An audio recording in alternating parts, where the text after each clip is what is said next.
We mentioned this back in Unit 5, but there is a relationship between the equilibrium constant and delta G. So just like we did with delta H and delta S, we know that we can take the Gibbs free energy of the products and subtract the Gibbs free energy of the reactants. Okay, the relationship between Gibbs free energy and the equilibrium constant, and again, this is on the equation sheet, this one is also given on the equation sheet, is that the delta G, the Gibbs free energy, or the idea of whether it's thermodynamically favorable or not, is equal to negative RT times the natural log of K. Now, this is probably the first time that R has come back up since we've dealt with PV equals nRT. And it's the one time that you don't use the 0.08206 liters atmospheres over Kelvin mole. If you look on the equation sheet, you'll notice they give R, they give you the value of R in with a few different units. And one of the other units other than 0.08206, they also give you the gas constant in terms of 8.314 joules per mole Kelvin. Okay, and that's the gas constant that you use when you're dealing with delta G and the relationship with the equilibrium constant. Okay, and here obviously is the temperature, that must be in Kelvin, and then you take the natural log of the equilibrium constant to get delta G. Now, if you're doing the opposite, you also have to solve for K. If you want to know the equilibrium constant, you first have to divide by by negative RT, and then to get rid of natural log, again, just look at your calculator. Look at the thing right above natural log. It's a little letter E. So you take E to the delta G over negative RT. Okay? Now, without doing any math, we know that if the equilibrium constant is greater than 1, then delta G is going to be negative. If the equilibrium constant is equal to exactly 1, then delta G is 0. And if the equilibrium constant is less than 1, then we know that delta G is positive. Again, it is not thermodynamically favored in the forward direction, and the reactants are favored at equilibrium. Okay, so let's just do a couple of examples here. Example 1, calculate delta G for a reaction that has an equilibrium constant of 1.34 times 10 to the minus fifth. So delta G is going to equal negative. Now, delta G is typically written in terms of kilojoules per mole. Of course, this gas con is in joules per mole. So without even doing anything else, I'm just going to change that right away to kilojoules per mole Kelvin times, now notice they don't give you a temperature, but that is the standard. Anytime you see that degree sign, you know you're at standard temperature. So that's 298 Kelvin.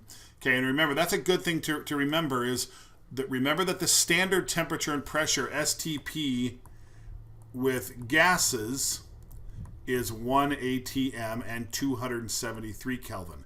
Every other time, though, when you're dealing with delta H, delta S, or delta G, the standard temperature is room temperature, which is 298 Kelvin. Okay, and then we're going to multiply that by the equilibrium constant at 1.34. Sorry, not the equilibrium constant. The natural log of the equilibrium constant, 1.34 times 10 to the minus fifth. So again, get out your calculator. Do this here with me. So I'm going to take the negative of 0.008314 times 298 times the natural log of 1.34 times 10 to the minus fifth. And again, without even hitting equals yet, I know that the natural log, just like log of a number that's less than 1, is a negative number. So I've got a negative here and a negative here. Therefore, my answer, if I've done it correctly, should be a positive value.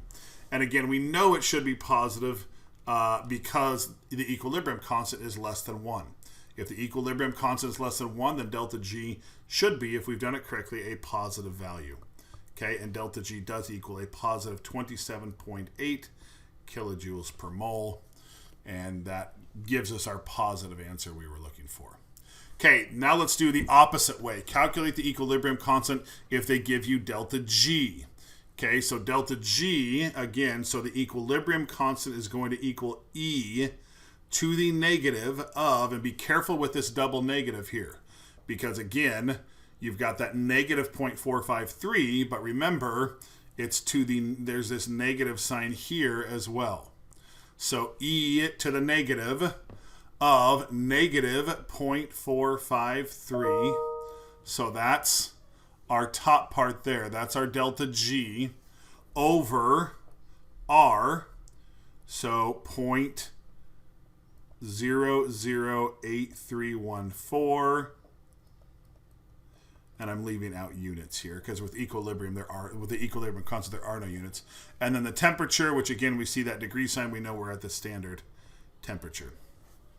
So I'm going to figure out what this whole top part is, and then I'm going to take E to that number. So first of all, I've got that double negative, so I'm going to get rid of the negatives altogether. A double negative means just we've got positive 0.453 divided by 0.008314 divided by 298. Check and make sure you're getting the same numbers as me.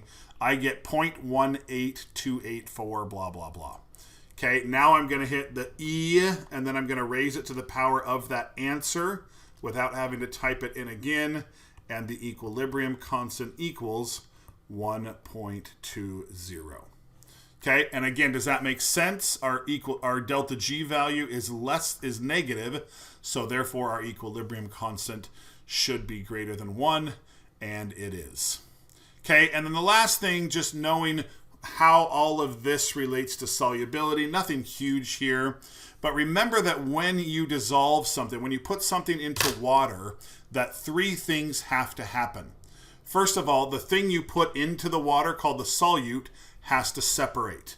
Okay, so the separate of the solute particles, and that is a positive delta H. That's an endothermic process. And then the water itself also has to separate. So the separation of the solvent particles, and that's also a positive delta H. And then you make some new attractions between the solute and the solvent. So the interaction between solute and solvent, and that is a negative delta H. Okay, be very careful about those three things. Two of them are endothermic, one of them is exothermic. And it's not always, well, two of them are endo, so it must always be endothermic overall. If this is a really, really big number, and these two are both small, then overall it's going to be exothermic. And the opposite is also true. Okay, so anytime you dissolve something, we have to think about it takes energy to do that, or it releases energy, but also know that there's some entropy considerations as well. That when you dissolve something in water, that thing breaks apart, you're increasing the entropy. Okay, so it is remember this equation, delta G equals delta H minus T delta S. It's the cumulative effect of enthalpy, delta H, and entropy, delta S, that determine whether it's going to be thermodynamically favorable or not. Okay? Anytime you dissolve something, there's those two things you have to consider. Is yes, delta S is always going to be positive, okay, because you're dissolving something, you're breaking it apart, you're creating more disorder. But if that delta H, if those two up here, if these two are endothermic enough, certainly delta G can still be a positive value.